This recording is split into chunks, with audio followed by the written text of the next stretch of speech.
It's so hard. We just met this past week, and 7 of us who've been on the delegation, and we've all had the same difficulty coming back and telling the story.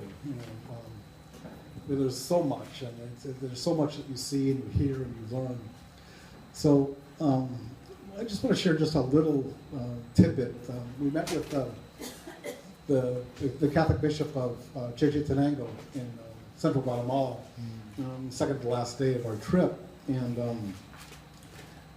this is after having just spent an afternoon with a group of Mayan women who had been, through the use of theater, kind of taught us what the experience is like to have loved ones leave, and some of the ordeals that those left behind experience, as well as those who leave.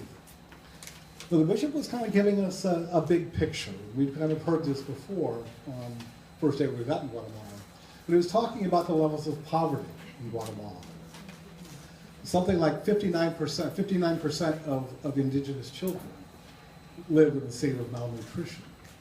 Many don't even see a doctor. They can't afford to see doctors.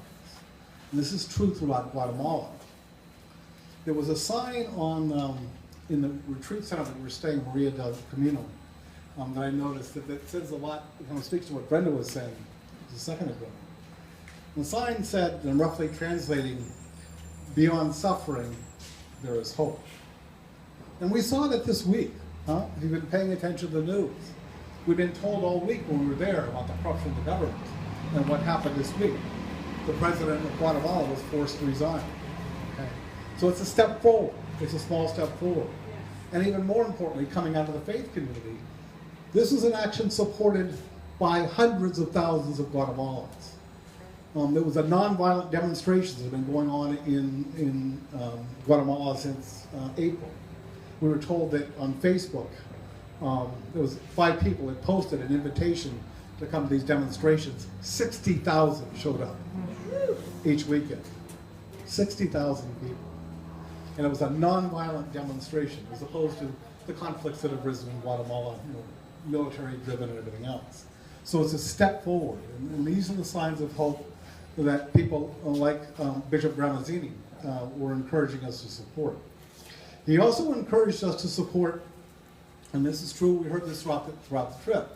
We've proposed, out of our great generosity, this Alliance for Prosperity, which would send $1 billion, $1.2 billion down to Guatemala, El Salvador, and Honduras, ostensibly to stop the flow of immigrants. Well, everyone we talked to, including the bishop, advised against us. They said, the largest percentage of this goes to security, and we know what happens when money for security is sent to Central America. It ends up in the wrong hands.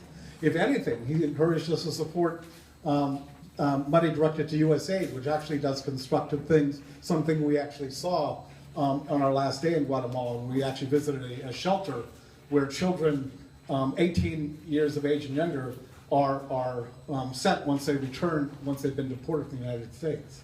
So those are the types of steps, those are the signs of hope that we saw amidst all the suffering that we witnessed and heard about for those 2 weeks. Thank you.